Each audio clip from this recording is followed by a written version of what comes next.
Hello and welcome to the Glamptuary podcast, where we talk about the experiential outdoor hospitality industry, and I am your host, Bobby Marsden. With over 30 years of experience in hospitality management, Quentin Incao currently manages a portfolio of over 40 landscape hotels, restaurants, glamping resorts, RV parks, and a food truck. Quentin has seen it all, and no matter the project, Quentin always infuses best-in-class hospitality service strategies through his company, Q Hospitality Management. In this episode, Quentin discusses the importance of hospitality and how to deliver it to customers. We also discuss loyalty programs, the current state of the outdoor hospitality industry, and what the future might hold for this industry, which is on a growth trajectory with no end in sight. So without further ado, please sit back and enjoy my discussion with the self-proclaimed seriously fun hospitality guru, Quentin Incao, in episode 8 on season 4 of the Glamptuary podcast.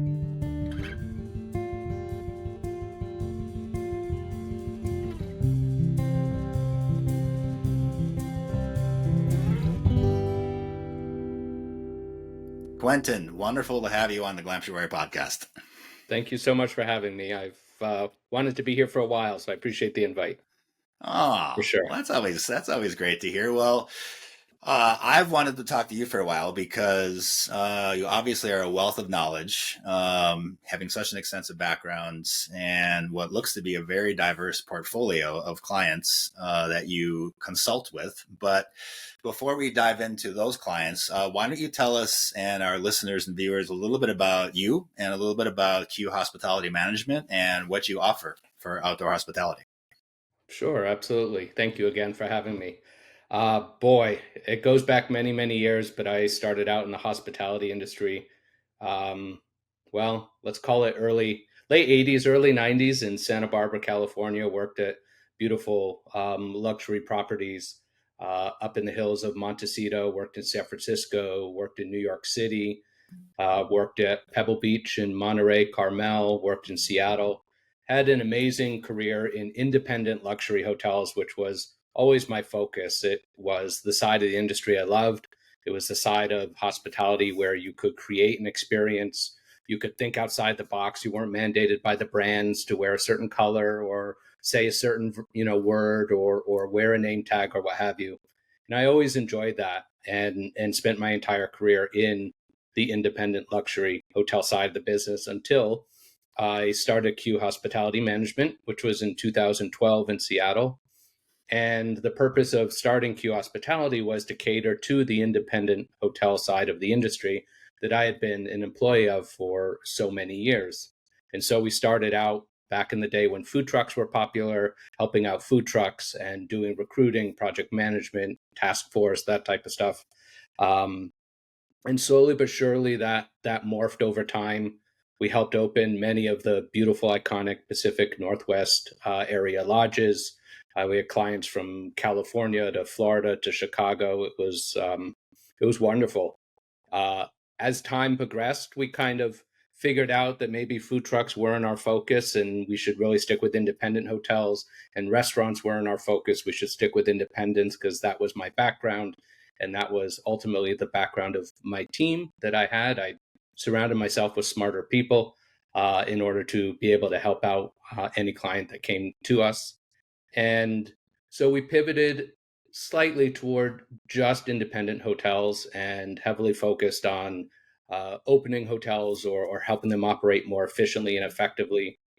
2018, we moved into third-party management, and we managed a 120-year-old historic hotel on Whidbey Island, which was absolutely beautiful. A little thing called COVID came. We kind of reassessed.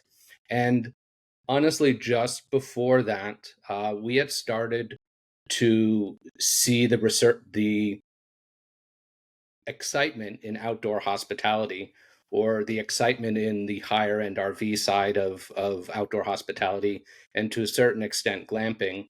And so we started focusing on that side of the industry as well before COVID, and to see if we could bring what we did in independent hotels to outdoor hospitality. We were lucky enough to work with a beautiful property called Bay Point Landing as the asset manager for the ownership team as they opened that property.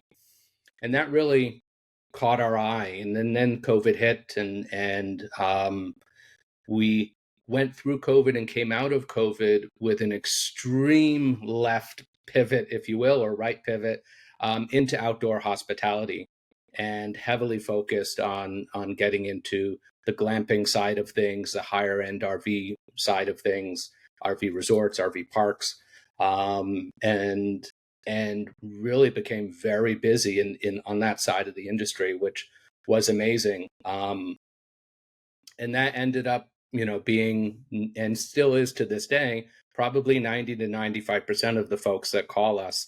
I think they like the fact that we come from the hotel industry, and my team comes from the hotel industry. We bring things from that side of the industry that we've always been doing to outdoor hospitality. And so that's now what Q Hospitality focuses on. We do consulting, operational support, and third-party management for independent hotels, typically unique, distinctive, smaller ones, and for the outdoor hospitality industry, so higher end RV resorts and parks, and higher end glamping destinations like Two Capes Lookout, which is a property we just opened. It sounds like you kind of progressed through a series of different types of hospitality, and hospitality is really kind of a broad general term. It's more yes. of an approach to service, I think, than it is so much a segment of the industry. And when I think about food truck to independent hotel to outdoor hospitality, most people would say, wow, those are very different. And I also feel like there's probably some commonality when you talk about hospitality between every one of those practices. What are the common things that you think need to be in place when you think of good hospitality? Well, and you're right that there's a lot of commonality between those. And sure, food trucks to glamping and food trucks to RV and independent to hotels to glamping and vice versa, they're all very different, yet they're all very much the same. At the end of the day, whether it's in a restaurant or a food truck or an RV resort or a glamping destination, our main focus every single day in being on site and being there for the guest is to create an experience. And that, at the end of the day, is it. We're creating an experience. They're not necessarily coming for our mattress or our location. Maybe they are, but they're coming for the whole entire experience, how we take care of them, the attention to detail, the service level, the attention to the maintenance in the grounds, using the guest's name, which often doesn't happen, even though it's on the credit card when they hand it to you. So it's really weaving all of that. And all of that to me is important in creating an experience. Again, whether it's a food truck and you're making somebody a hamburger, you can still use their name. You can still thank them. You can, still be appreciative and create a really cool experience, along with the branding and everything like that. But it really comes down to the service. That's what they're going to remember. Not necessarily the burger, not necessarily the mattress or what have you. It's really the service and the overall experience. So regardless of those mediums of hospitality or what you consider hospitality, at the end of the day, it's about being hospitable, and taking care of your guests, regardless of how you do it. And I think that's what influenced a saying that we have on our website, which is something we live by every day when we think about taking care of our guests or our customers and our clients at Q Hospitality. And that is that the answer is yes. And if it's not yes, it's yes. And if it's still not yes, it's yes. Period. End of story. I mean, that's it, and sometimes, obviously it's not a direct yes, but it's well, we can't, but here's what we can do to take care of you. So that at the end of the day, the answer is yes, we can take care of you, not necessarily yes to their question, but that's always the goal regardless. And that served us very, very well in the 13, 14 years Q Hospitality's been around. Well, yeah, and I think a lot of people refer to some of that as best practices, and Sure. Yeah. hotels have been around for a long time, and I would say outdoor hospitality actually has been around for a lot longer than people think. But I think as of late, maybe in the last 10 years, it's really kind of coming into its own. I don't think it's come into its own yet. I think it's still taking shape. And when there's lots to figure out. Lots to figure out. And I think one of those things is the little things, like you mentioned, the personable things that people will really remember and take away. and might actually Right. bring them back. So Yep. when you take on a new client, how do you work with them and the project that they have, whether it is an outdoor hospitality offer or it's an RV resort or it's really anything? Do you have kind of a process that you go through to try and assess, okay, I see where you're doing well. I see where maybe you need some help. That's a long-winded answer, because the real answer is it depends. And um, it really depends on, are we there to provide them consulting and operational support, guidance? Are we there at the beginning of a concept to be the operational expert along with the architect, the designer, the owner, the contractor, whoever might be there? Which is, an example of a project like that is Prospect Berkshires. It's a landscape hotel we're doing over in the Berkshires in Massachusetts. Beautiful property, was a 1960s RV park that needed lots of love. The RV park was removed, the glamping was put on, and now there's 49 beautiful cabins on a lake with all sorts of services opening up in May of this year.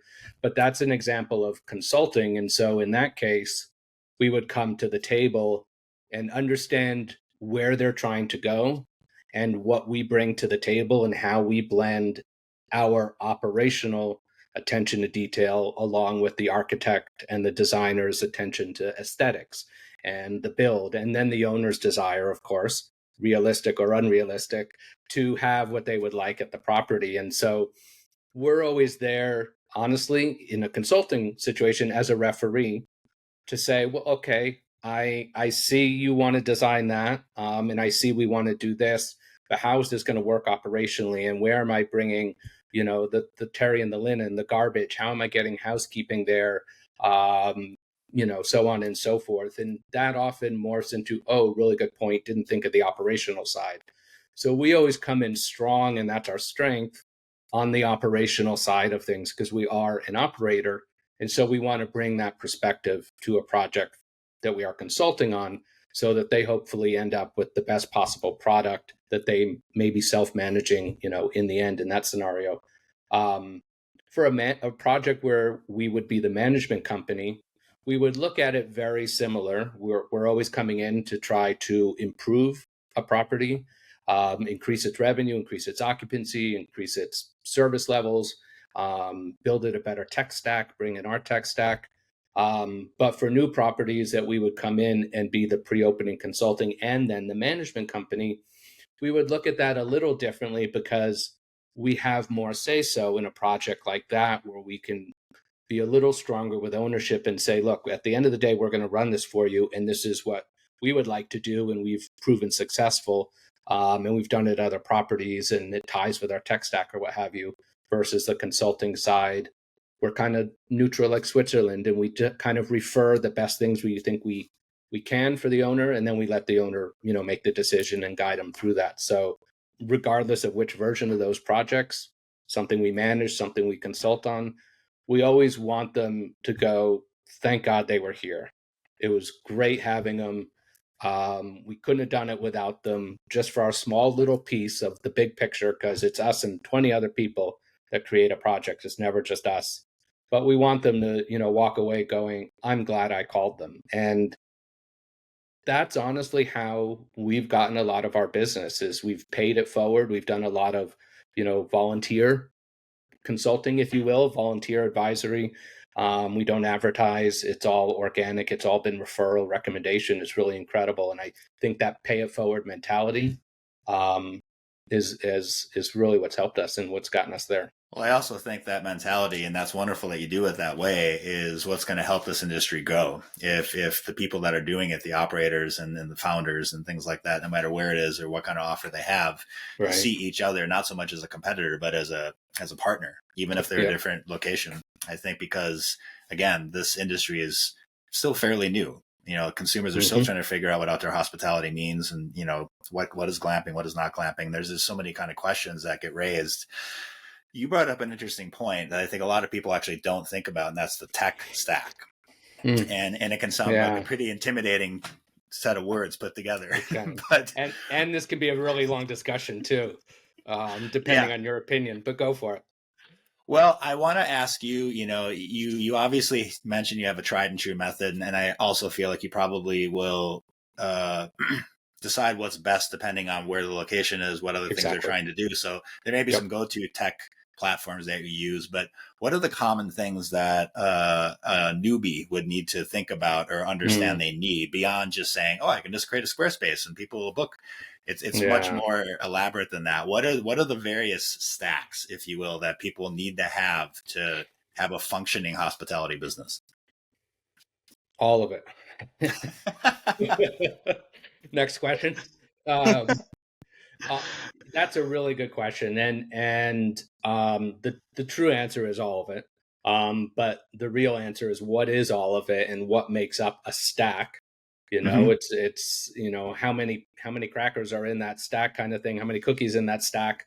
Really depends on your property, and it depends on how big it is, how many sites perhaps, um, how remote it might be tied to it. How many revenue centers do you have? Food and beverage? Do you rent kayaks? Do you rent golf carts? Do you have golf? Do you have none of that? And you just have rooms, glamping rooms, or RV sites, or what have you. So um, really, that all depends. There's a lot of technology out there that we've been using in the hotel world for many, many years that's now making its way in or is already in the outdoor hospitality side of things. And it's all meant to operate your property more efficiently and effectively. And that should be the end goal for any newbie or first timer or somebody getting into the business is pick the technology that's going to help you operate more efficiently and effectively. Pick a technology that takes perhaps work off your plate and automates it, whether it's AI or not AI, that automates the process, that allows reservations to be made online 24/7.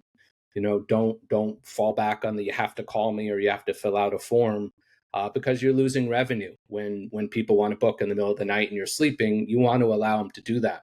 So for me, I would suggest for any person opening a RV resort, glamping, combination of it, um, the PMS is going to be your biggest system. That's really important. It stands for Property Management System. It allows you to have reservations come in through your booking engine, which is the widget on your website, and they come in 24/7, 365. So you don't have to be there to take them, which is a benefit. Um, then having that PMS, if need be, interface with other systems that help you control or operate your property is really important, as opposed to saying, I like this tech, I like this tech, and I like this one, and none of them talk. In a perfect world, the technologies have to talk, or I highly suggest they talk, for more efficiency and for more effectively running your property. Because if your PMS can talk to your accounting system, whether it's QuickBooks or whatever, or your PMS can talk to online travel agents, OTAs, and so you can connect to Expedia or Travelocity or Book Outdoors or Spot Tonight, whatever, depending what side of the industry you're in. You are now seen by many, many more people, especially with the OTA connections. But now all of a sudden, the financials are downloading into the accounting system and you're not manually doing it. If you have a bigger property, a POS is important, point of sale. Everyone's familiar with that from restaurants. It's the one system that rings up your order and sends to the kitchen. But a lot of PMSs have small POSs built in, and that allows you to ring up the camp store stuff and bottles of water, bottle of wine, extra firewood or what have you. If you go with a separate POS, again, make sure that they talk if your property is big enough to have one, because it allows customers staying on site in an RV park or at a glamping property to charge to their room or charge to their site, because the POS speaks to the PMS, puts it on their folio or their bill, and they pay when they check out. So all of that talking is probably the most important part of a tech stack. And whether you add other things like a scheduling system that the employees can have on their phone, which we do. We allow our employees to clock in on their phone, but it's geo fenced, so they're not clocking in while watching TV at home type of thing. um, there's many other technologies, preventative maintenance programs, housekeeping assignments, all on the phone through an app. So it really depends how techy you are. but at a bare minimum, pick a property management system, because that is your face to the world tied to your website. And it is what's going to bring in your revenue. It won't necessarily drive it. You need to do social media. You need to do, digital ads. You need to do retargeting, SEM, SEO, whatever. But it will be the vehicle that all of that marketing that you're spending your money on will funnel the reservations through and into your system in a perfect world. So those are the ones that I would tell anybody to look at. And again, the stack depends kind of on your property, your needs, how big your property is. But at the end, they all help you operate more efficiently and effectively. So definitely keep them in mind. Yeah, and when you get all that stuff in place, it obviously fears you have to do two things. One, you get to get outside and enjoy your property a little bit. And Right. then secondly, you get to be forward thinking. Like, what else do we want to do? How do we want to grow? What kind of structures might we want to bring in? What's the feedback coming in from our customers, and how can we improve? And you mentioned one thing about infrastructure, but then there's the how do we pull people in? That's the OTAs, or online travel agencies. And there's mixed reviews, I think, when you talk to people in the industry about how they feel about those. But I think the one thing we can all agree on is it increases the reach. It increases visibility. Like no dollars you will spend on your own. Yes, there's pros and cons. And do you really want the Expedias and they take 18%, or Book Outdoor, Spot Tonight, or Hip Camp, or Glamping Hub, or whatever you want to do, and they all take a percentage, or there's some version of a fee there associated, and some you may be able to pass on to the guest and some not. But at the end of the day, you're spot on. They will get reach and have an advertising budget, if you pick the bigger ones, if they make sense, that you will never be able to reach on your own unless you're a big couple hundred site property or a Margaritaville or something like that. Most people are not going to have that advertising budget and may not have the know-how or know who to go to do that, or some version of that. So to take advantage of those entities, those OTAs, to spread the word about your property to people that will never see, your website directly, or may never, is absolutely worth it in my mind. And you can turn them, they probably don't like me to say this, but you can turn them up and down as you need to. So in the summer, when you're busier and you want reservations to come through your direct website, so that you're monetizing that and not paying commission, you turn them down a little. And in the winter, when you need more help and you're fighting over occupancy amongst your competitors, you turn them up a little and you put more inventory on, or you give a better deal or something like that. So I would never not do an OTA. I would, however, be selective of which OTA I do, knowing that they're driving the right demographic, the right price point, the right guests, so on and so forth. Well, and I think you also specifically said find the right ones, and I think that's very key now, because with Best Western and Marriott and Hilton and Hyatt getting involved in the glamping industry, it's going to shake things up again. Oh yeah, and I think in the long term, it's going to shake it up in a good way. So I think right now everyone's just trying to figure out exactly what the shakeup is and how do I shake with it. And, there's one thing I'd say that hotels do very well, and that's loyalty programs. There's a reason why they all do it. And I'm curious what your thoughts are about the outdoor hospitality industry, because if you look at some of the OTAs, or most of them, they don't have loyalty programs. I haven't really noticed them much, and some do, some don't. But what are your thoughts about loyalty programs in general? Do you think it's something that could be useful in the outdoor hospitality industry, or is it something that maybe is reserved for big hotels? Yeah, good question. I think more of that will come as the big boys, move into the industry, like what you referenced in partnering with AutoCamp and Under Canvas and, Postcard Cabins, formerly known as Getaway. The interesting thing about that is the big boys, you mentioned the Hyatts, the Hiltons, the Marriotts, whoever, when they, back in the day, when they want to get into the independent boutique hotel side of the industry, they couldn't replicate it on their own because they just couldn't. They didn't have that ability or attention to detail or whatever. And so they bought in. IHG bought Kimpton back in the day, and that gave them all of a sudden a foothold into independent, luxury hotels, that boutique segment that everyone wanted because it was the anti-brand.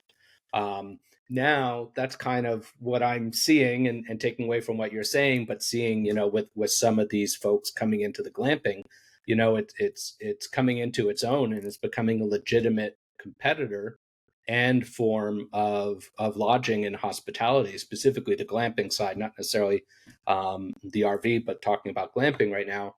That side of it is becoming, a serious contender for, heads and beds, for your typical, hotel room night. So I see what you said is only the beginning of, what could happen, even though I find it's a very fragmented industry of thousands of independent one or two location owners and very few multi-location owners, or, brand owners or something like that. It's interesting because we are looking at a rewards program partner for the outdoor hospitality property, specifically glamping, because I don't think they do RV yet. Um, we are looking at adding that to the properties that we manage. And that's, a company called Stash Rewards. They focus on the independent hotel side of the industry in order to allow the independent hotels and collections of really amazing hotels around the country compete against the brands that all do have, points. And Expedia has points. There are Expedia points, and you can book anything and get Expedia points. But the independent hotels don't have that, and they don't have that loyalty to compete with, um, because they don't have a point program. And so I think we always did it on the independent hotel side of the industry, whether it was through a soft brand or something like that, or it was through a partner like Stash and others that do point programs for independent hotels. It puts you in a collection of really nice properties all around the country. It gets typically the same demographic and traveler, who might be, a point fanatic, traveling only to properties that offer, XYZ points. And so that means maybe you'll stay with us because we're the only one in the city or on the coast or what have you. So I think there's great value in doing it if you do it with the right partner, and with the right partner that has the right collection of hotels. So you are in a group of like-minded, same luxury, same attention detail, same price point type of hotels or glamping destinations. And so we are looking at one of these partners for the glamping properties that we manage, because there are not a lot of glamping properties that offer points or rewards, or maybe there's none, I'm not sure, but there's not a lot of them out there. And so, as one of our attempts to be unique and different and bring some of the key aspects from the hotel industry to glamping, we are going to join these reward programs in order to tap into that pool that, again, like OTA, we would never have access to, and we would never be able to get in front of them. And at the end of the day, it hopefully drives, lots more gross revenue for the property and for the owner. So I think there's value if you pick, again, the right partner. I think it's marketing that you can't pay for. Yeah, absolutely. And I think that's the big difference between listing yourself on Expedia and thinking that that loyalty program is somehow going to gravitate to you if you don't look like anybody else up there, or that Yeah. clientele really is shopping in a different way. It's not about the value that you get out of an outdoor hospitality destination stay. It's more about what's the cheapest place I can go to because I just need to Mm-hmm. go to that I city just for a need to couple sleep. days. Yeah. I have no proof, but I don't think I would say that there's value in the points that the big boys like an Expedia or Booking and I don't know who else offers to their customer, to their guests who book with them. I don't know if there's value to me at the end of the day, the operator way down the food chain, number 40 on a long list of properties in XYZ city that you're going to. I don't know if there's value. They're they're doing it for the points, and then they're probably doing it for the price. And that really had nothing to do with me, other than I may have popped up and maybe I'm the best price or maybe I'm not. And so when price is not necessarily a deciding factor, but uniqueness, and location and maybe experience and then points, a company like Stash or whoever else, offers that ability to connect more directly with the customer. You don't have a big OTA in the middle there. You get directly to them and can speak to them directly, and gain their information for future marketing and what have you. But I think it's a different demographic than people looking for the bottom line, or the race to the bottom line for the lowest price kind of thing. Yep. Well, in the outdoor hospitality space, there's lots of different offerings. Like it goes anywhere from camping to RVs to outdoor hospitality resorts to, these massive installations to outdoor recreation, experience guides. It's all outdoor hospitality. But and specifically with things like campgrounds, RVs, and then the outdoor hospitality resorts, I would say in those three categories. Are you notice any one of those three kind of trending? Yeah, boy, that's a good question. Well, first and foremost, I'll say that we typically don't not that we can't, but we typically don't work with or have clients that are in the campground, meaning camping, tent camping Mm-hmm. side of the industry. We typically work with the RV resorts and parks, and typically the higher end or more elevated, or those that want to be. And, to kind of answer that question, we get calls all the time from clients who are buying, pick a location RV resort, with the idea of taking it from a Motel 6 level to a Four Seasons level, or a Motel 6 to a Marriott level. And they want to improve upon that property. They want to put brand new technology. They actually want to meter the sites. They want to take it from 30 amps to 50 amps. They want to actually do some landscaping. They want to add a camp store. So we see that all the time. People finding properties that have, low hanging fruit, if you will, that maybe have been just kind of plateauing for many, many years, due to whatever the reason is. And they see the opportunity in it. And it's an amazing location. You can't replace it. It has a good number of sites to make money. It's all year round as opposed to seasonal. It's near a national park. It's on the the travel path to a national park, whatever it might be, and they are seeing the opportunity to really take it from here to here. And so we get calls like that all the time, and we continue to see a lot of those, and are in discussion with some actually to potentially manage them, as opposed to people just kind of buying and say, no, it's good the way it is, let's leave it, do you want to manage it, kind of thing. And it's very rare that we come into a property that when they buy it, it's perfect and we just keep going, kind of thing. There's always some opportunity in there. The glamping side of things, we worked on two projects where some, both on the East Coast, one in Massachusetts, one in Maine, where both investment groups had, one bought, the other owned an RV park that'd been around for a while, that was ho hum, if you will. Needed lots of love, had just kind of cruised and never fixed a thing, so to speak, but was in a beautiful location and on some water and surrounded by trees and out in nature. It was incredible, but it was just super ho hum. And both of these investors, as the popularity of glamping started, becoming even more popular, this started probably 3 years ago with both of these clients. They saw the opportunity to take the location, which was already permitted and zoned for outdoor hospitality, conditional use permit, camp, RVing, that type of thing, and put cabins on it, meaning park model cabins. So it was covered by the same zoning because they have wheels underneath. You skirt them, make them look beautiful.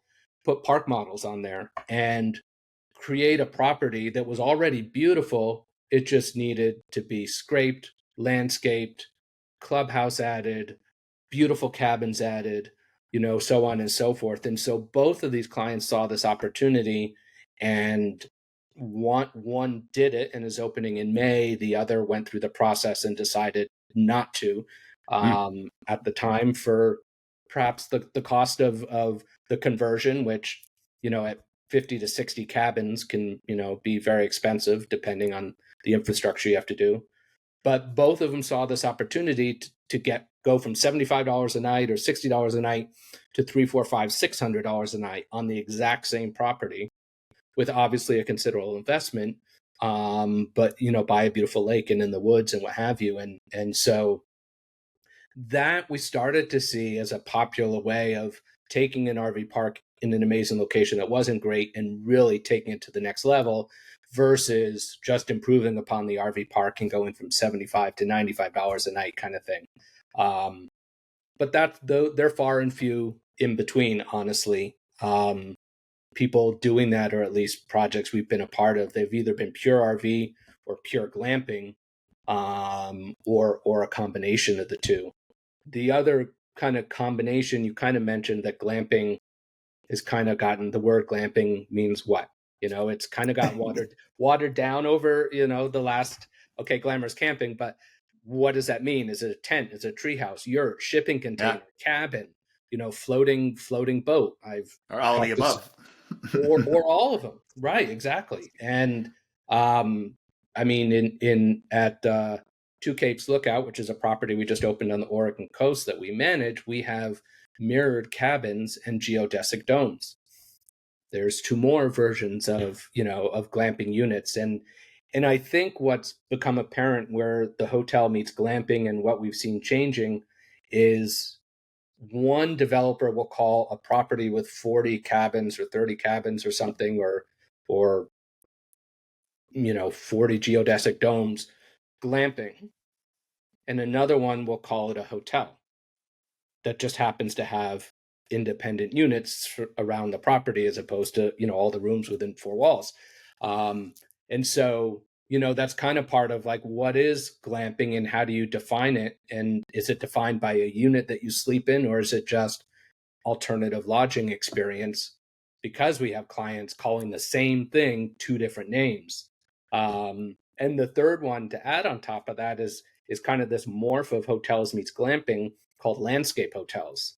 Mm-hmm. And that's something that we've gotten involved in. And the Massachusetts one is basically a landscape hotel, but it's hotels immersed in nature that immerse you in nature as well.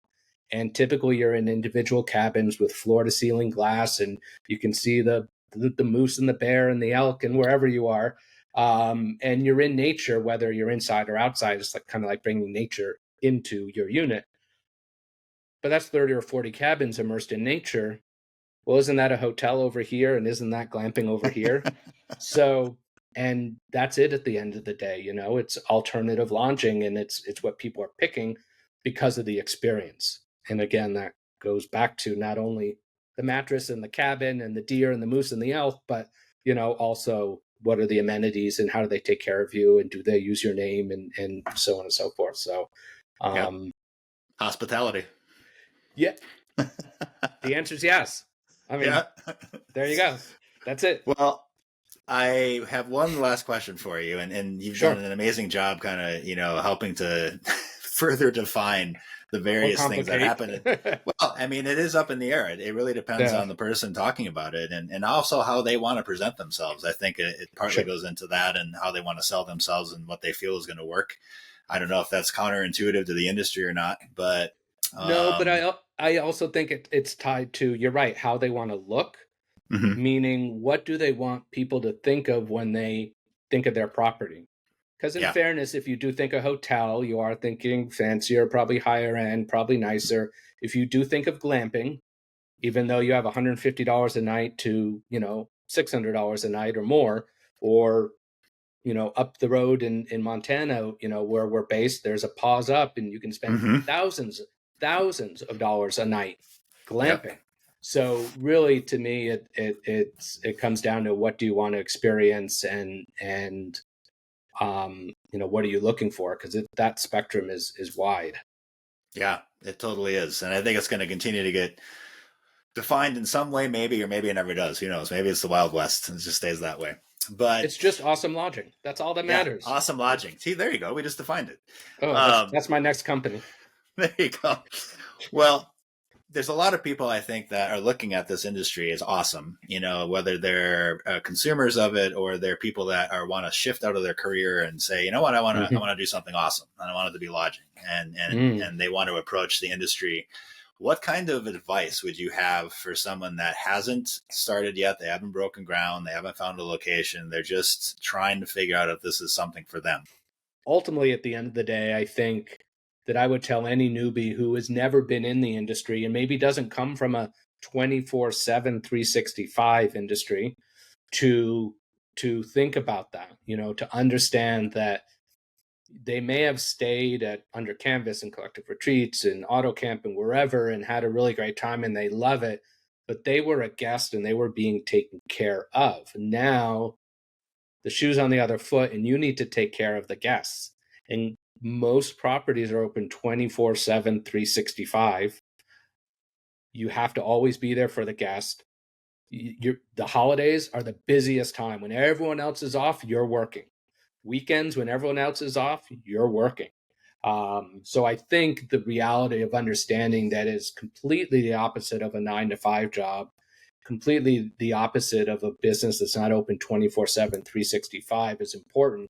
And then I would say, honestly, besides, knowing that and understanding what you're getting into, and going to the, the glamping trade show and learning, would be due diligence, due diligence, due diligence. Like the three most important things to do would be honestly due diligence and pay money now up front to save money later. If you pay it up front and get an expert who can do the due diligence for you, whether it's quickly to check the piece of property that you have your eye on, or it's a farm you already own, and can check the permitting and the zoning to see if you can even do it before you start purchasing tents and creating websites and everything for a concept that the town may not even approve.